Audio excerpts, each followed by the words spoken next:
Hello, YouTube. Welcome back to another story. Now, quick note before we get into this one. My nose is a bit congested, so don't mind it. Anyways, this story is called Why I Always Sleep with a Knife. So sit back, relax, and listen.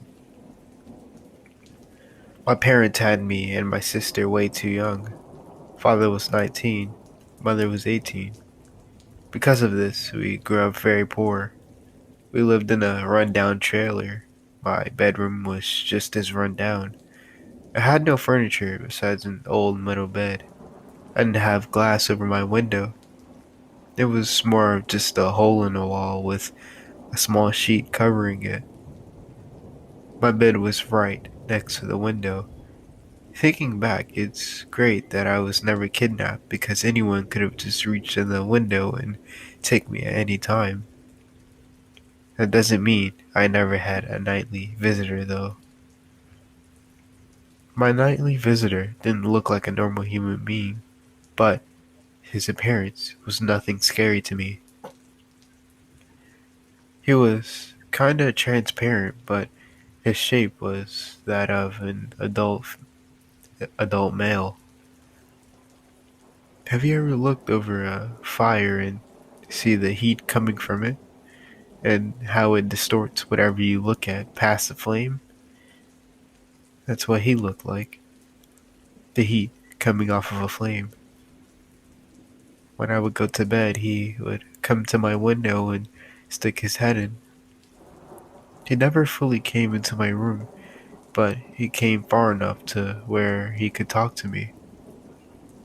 Every night he would ask me, "Are you going to sleep now?" When I would say yes, he would then reach his arm into my bed and place an old knife near me. I could tell that he was not a threat and was just giving me his knife. After that, he could leave my window and now I would have his old knife with me. When the morning would come, I would awake to the knife being gone. One night, after my nightly visitor had left and given me the knife, I accidentally cut my finger. I was bleeding so much. Me being very young, I was scared and I cried out to my parents. My father ran to my room and found me bleeding, and he found the knife. He asked me where I got the knife, and I told him about my nightly visitor. Naturally, he didn't believe me and he took the knife.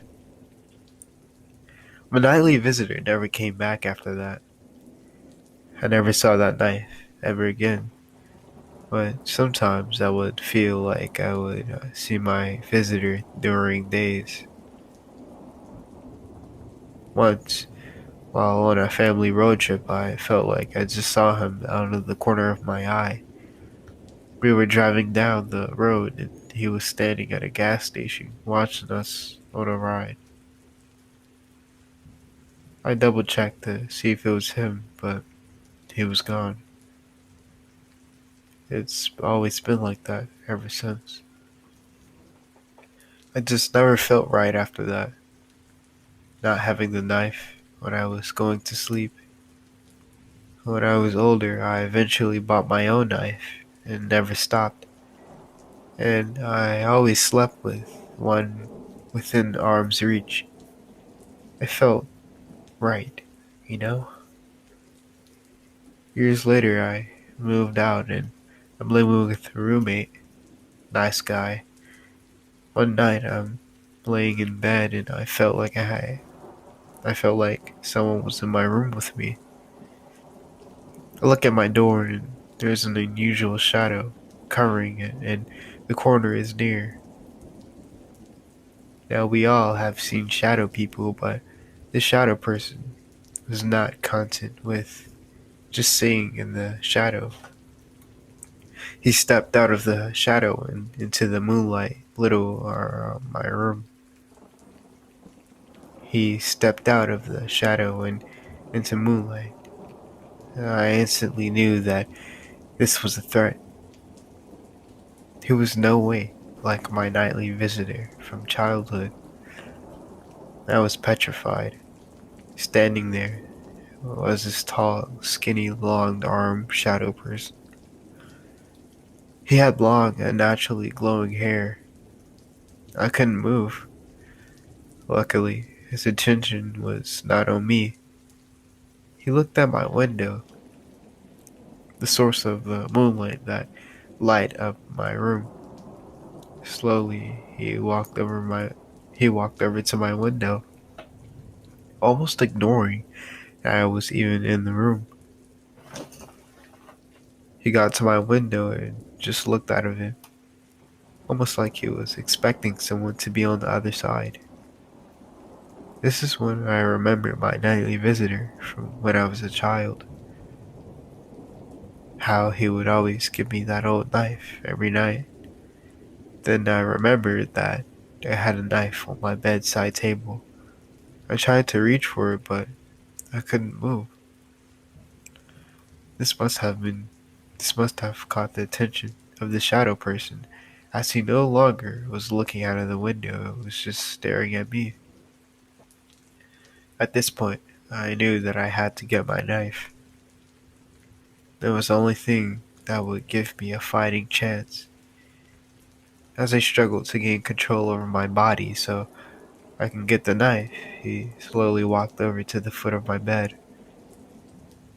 He then started to hover in the air at the foot of my bed and started to creep closer and closer to me. It was at this point I gave it my all and I overcame my petrified state and finally was able to get my knife. Then I turned around, ready to face my attacker, but he was gone. I again was alone in my room. I just felt relief. All night I could do was hold my knife and stare at my window. Thinking back, maybe my nightly visitor was preparing me for that moment. Maybe he knew that I would get a visit from something else besides him and he wanted me prepared for it. I don't ever see my nightly visitor outside of the corner of my eye at random places anymore. Whoever he is or whatever he is, I hope he knows that he may have saved my life that night. I hope he's doing okay. And I do miss that old knife. This next story is called Nobody Has Ever Lasted One Night. The ad explained that nobody had ever been able to endure a single night at the low-cost bed and breakfast. In fact, it's known all around the state as being the most haunted place in existence, which is why we decided to spend one night. The gray-haired man of 50-something greeted us with a compassionate smile at the desk. We didn't even have to tell him. "McCurdy, here's your key." It smelled of old wood and mildew, rustic. The building stands at 189 years old. My friend Darcy and I figured we'd be up all night anyway, so we bought marijuana and a Ouija board. The latter was never needed. We decided to explore the green, carpeted corridors decorated with false, antique old lamps lining the wall. Charming, but the most chandelier dangling in the center of the hallway grimaced at both of us. One of the old optical illusions that varied depending on the mood, or maybe not.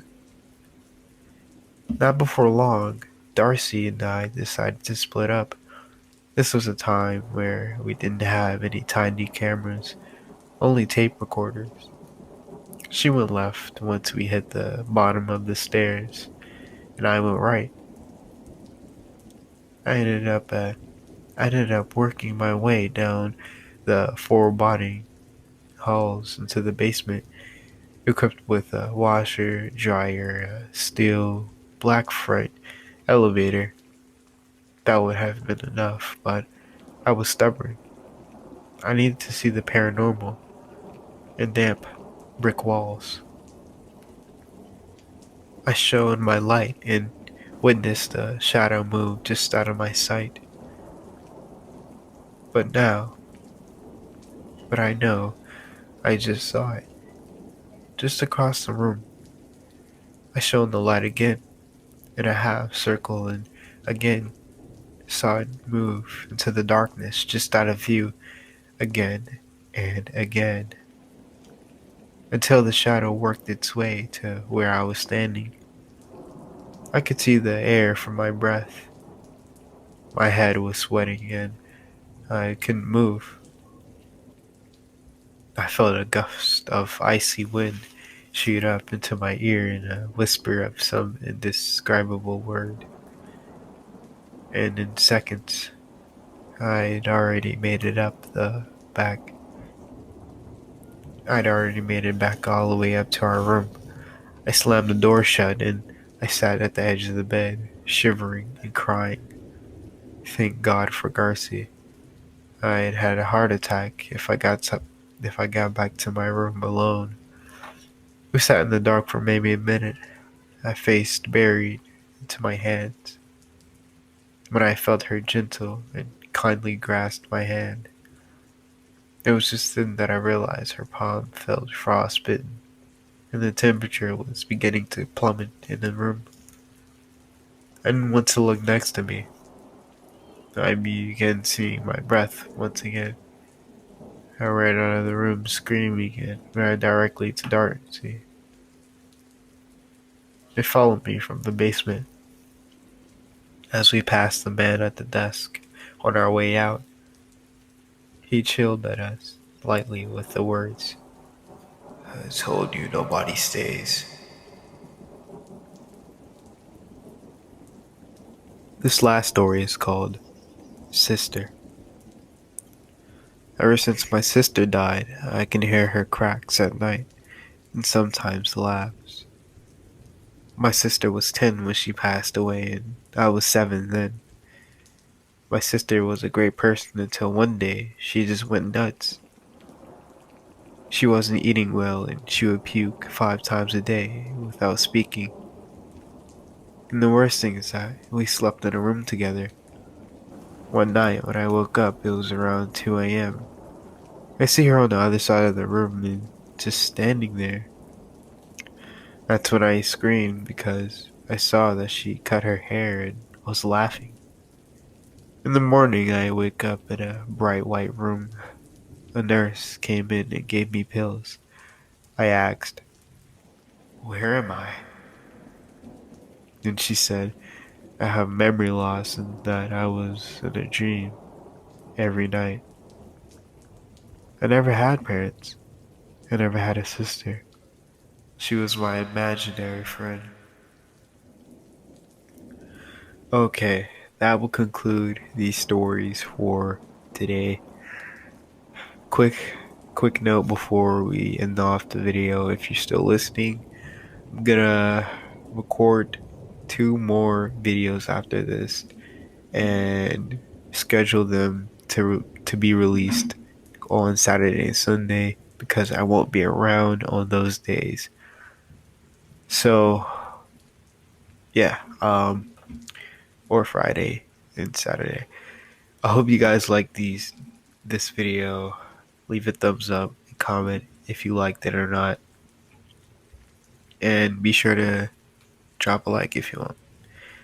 So yeah, that will conclude these, and I will see you in the next episode.